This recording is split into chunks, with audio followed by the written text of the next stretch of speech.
Difficile de s'alimenter et de s'exprimer pour les personnes vivant avec cette déformation buccale.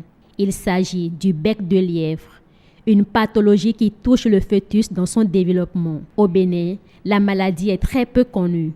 Bec de lièvre. Je ne maîtrise pas. Même si je vois quelqu'un aujourd'hui avec, je ne saurais pas. Non, je ne connais pas.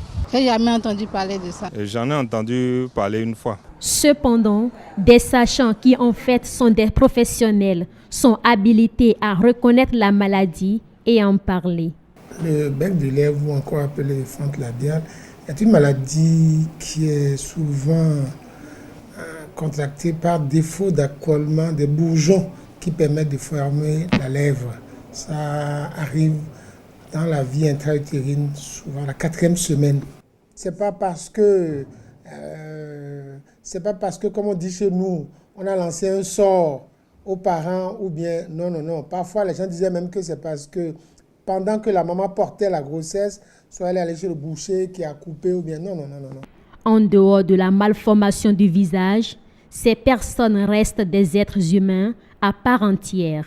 Malheureusement, ils sont souvent victimes d'une certaine stigmatisation. On met dans un établissement, les gens disent « Ah, voilà, bon, ça fait peur aux autres enfants. » Lorsque l'enfant est né, beaucoup nous ont éloignés.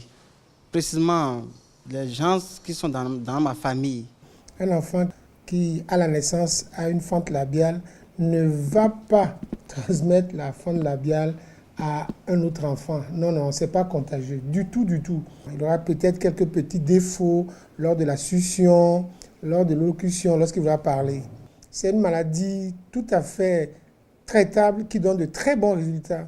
Et les résultats sont meilleurs plus vite le malade est pris en charge.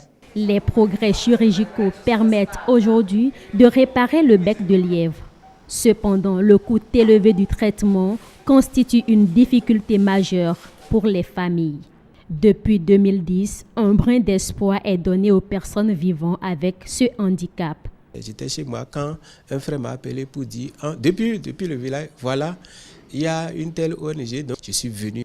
Et voilà aujourd'hui l'enfant, le nouveau enfant que j'ai. C'était formidable, c'est un travail impeccable. Beaucoup m'ont dit, où est-ce que tu as amené l'enfant? Dans quel hôpital on a traité l'enfant comme ça? J'ai dit non, que vraiment, moi-même, je ne m'attendais pas à ça. Eustache Akoto est président d'une organisation non gouvernementale. Par son entremise, ces malformations sont traitées sans contrepartie financière de la part des patients. Nous voulons que le gouvernement nous accompagne.